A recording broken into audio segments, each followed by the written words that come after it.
Hey, thanks for checking out my lesson on soloing over this E minor 7th A7 backing track.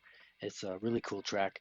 You notice riff station up at the top of the screen here doesn't seem to pick up on the flat 7th in both chords, but they do both have a flat 7th. Um, so this backing track, it's mentioned it's sort of Pink Floydish and or sort of down by the river.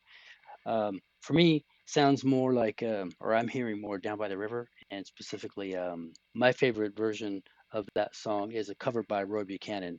In fact, that whole album, You're Not Alone, is an incredible album. Okay, so what we see here is, so this E minor, forget about the seventh just for a moment, the flatted seventh, but just E minor and basically like A major. Um, so what we see up on the left here, this chord progression, which is just, E minor seventh back to into A7 and back and forth, which is fun as hell to solo over. But anyway, it's not diatonic to the relative major of E minor. And so that's important because you can see there's no A minor chord. If it was um, really diatonic to G major, meaning so we would have all of these notes, the same notes in G major available to us, all the same exact chords would be in the same, or used by both E minor and G major. That's not the case. So really what we have here is this E minor is down in like, it's like the two minor of the key in the key of D. So I believe it's like an E Dorian. But what's important is, yeah, this two minor and then this five major. So really we have, an E minor and an A major, although it's E minor seventh and A dominant seventh. But that is important actually, and I'll show you why. So let's get out of here and then let's show these three things. Okay, so what we have is, now there's a lot of places that you can play an E minor seventh chord, of course, but we're gonna, I'm just gonna show it in this position because this is where I'm soloing over. And so, if we look at, I like to reference the major. Always, we don't have to always start from the major, but it's so nice to see it. So here's a major, E major, right? And so that's this triad 5-1-3. So if we do an A minor, 5-1 flat 3, right? And then if you do seventh chord, you're basically dropping this instead of this being, this is a 1 and this is a 1. We drop that 1. It's two frets, which is a whole step, which makes it the flat 7th. That's how you get the flat 7th. And then same thing with A7. I mean, we can play it down there. We can play A7 all over the place. But I'm just showing this one because we're going to kind of run into parts of this chord when we're soloing from the E minor pentatonic in this position. And so you have, based on the sixth string, of course. So notice the same thing. This would be the A major. And to make it a dominant seventh, you just need a flat seventh in there. So you drop this one. This. So there you go. So again, they can be played all over the place, but I'm just showing those for now. So now let's stop showing that, and let's make this guy just bigger so we can really concentrate on it. Okay, so you notice in the solo that in my playthrough, I'm doing a lot of minor pentatonic in that position, and everybody's used to that position. But I like to, as you know, I like to think about it in terms of chords. And so this is from the E minor chord, Okay, so then, and then I go and I play down here. And this is probably the position that's probably most people are interested in who are come to watch this. And so you might not be, used to playing in this position a lot. This one's way too common. So what we're going to do is we're going to look at this E minor seventh chord. We basically are sitting down here,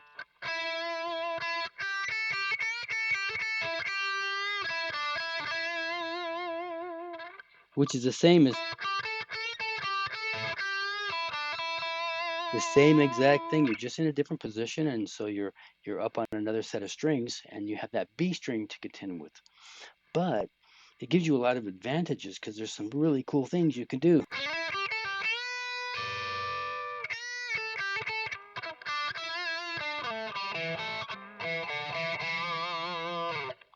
So you'll notice how this, like I picture this E minor like sitting underneath this.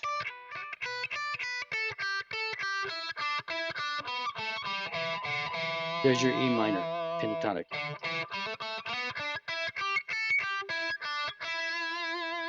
So I really like playing in this position.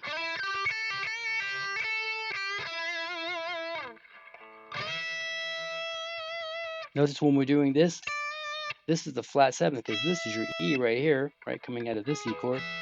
That's an E, and so flat 7, which is part of the minor pentatonic, bending this guy up to the E is just fantastic. And notice on that flat third, which is a very bluesy thing to do, give it a little. You can pull it or push it.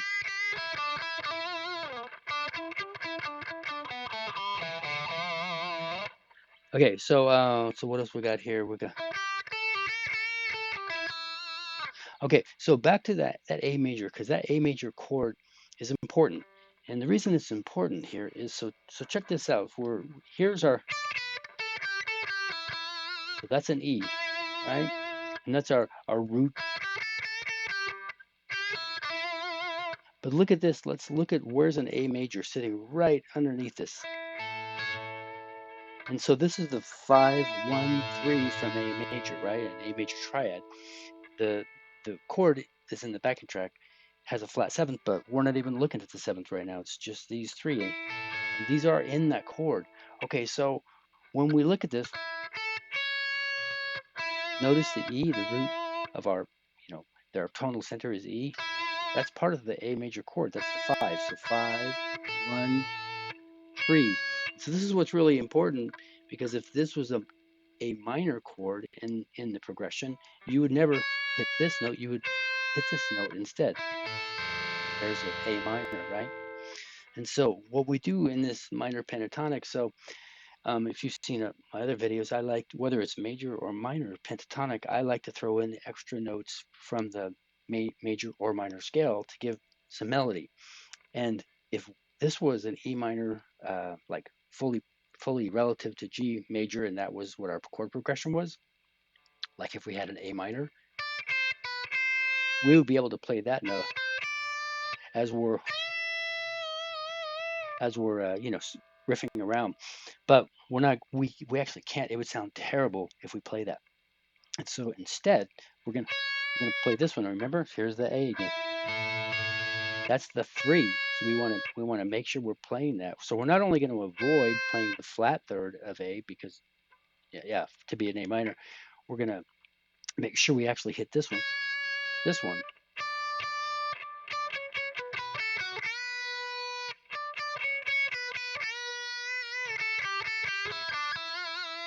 Okay, so and here's another thing. So when we go,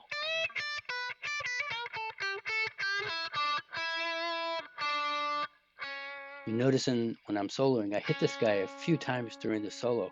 Sometimes I hit it over the E minor 7th chord, and then other times maybe only once. But while the while the A7 is playing, and so check it out, because in an A7, the dominant A7th chord, there is a major third, like we talked about. So you can go from, you're playing, and so you're playing along in minor pentatonic, and then you just drop down to this 3, and it sounds really good, and you're hitting one of the chord tones from the A7 chord. Yeah, so it's pretty cool. So let's see then. So some of the things that we do actually, so up here,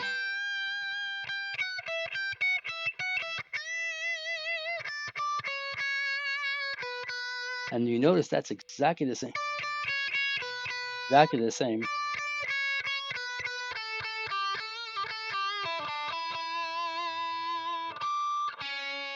And notice that, also the same. When we're dropping down to that, to hit that major third from the A chord, just like up here, there's the major third from the A chord,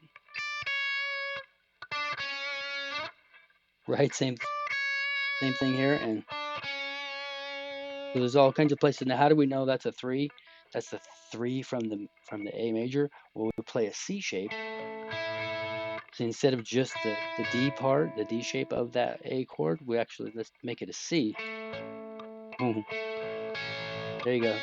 So that's the 1, the root, that's a 3, and then 5, 1, 3, right? So you got, that's a 3. Okay, so that's pretty cool. Just kind of play over this and maybe see what happens here.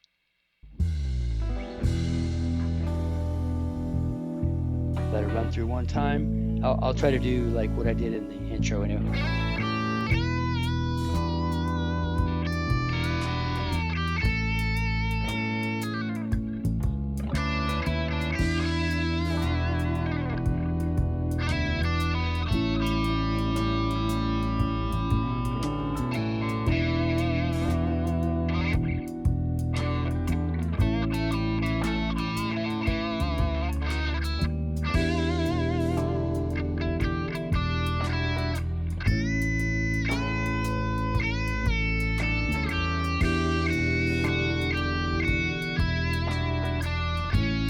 See that right there? Went right to that major third.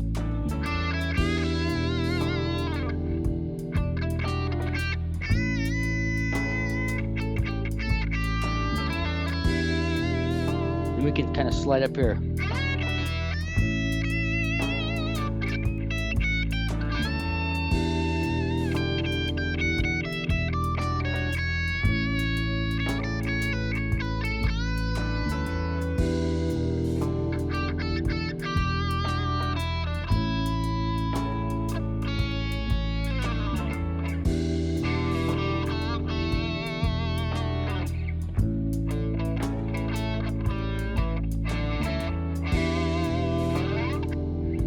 So something else I did here, let's start over again. I did like a rake and I going.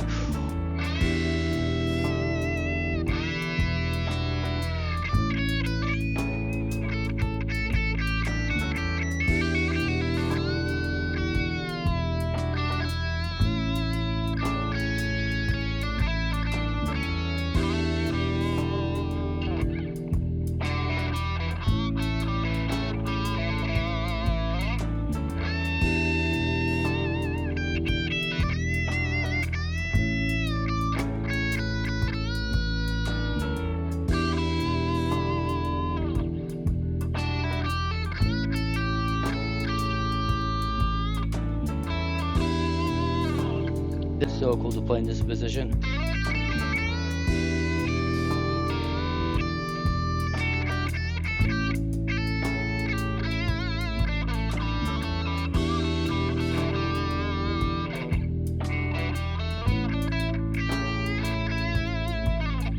So let's do that. Let's stop this guy. I didn't show this. So we're kind of moving.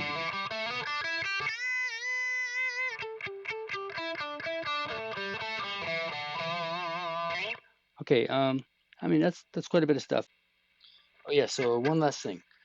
Circling back to the major third of that A7 chord. Remember how we were looking here?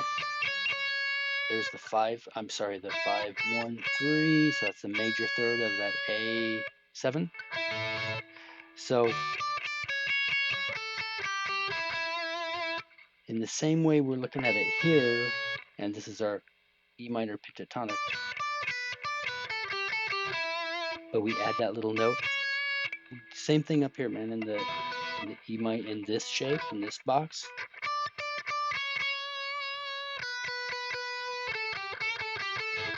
See how we do that? And what's interesting, really cool, underneath this is E minor, right? And this is our, well, here we have the A major chord, another A major chord. So we want to be thinking about that guy. If it was A minor, it would be like this. So if we were going to add notes beyond the major pentatonic, like from the minor scale, we would add this one, but we're not in the minor scale, right? We're not in the relative to G major kind of thing. We're doing this weird E Dorian thing. But anyway, because of that, you can see that we would want to, instead of hitting this string, we're going to want to hit this one. There's that triad from the A major. So if you keep it simple and you just stick to the E minor or the minor pentatonic and you never add any extra notes, then you can keep it safe and you'll never even run into those problems. But you'll be a little bit boring. You know, your soloing can sound a bit boring because you're not taking you're not taking any risks. But anyway, if you want to add these extra notes like this one, I mean, it sounds so melodic, right? So if you understand your chords and what you're playing over, and you think about those notes and you picture them in the chord shapes, and it's going to help you a lot. So that's all I got, and thanks for watching. See you next time.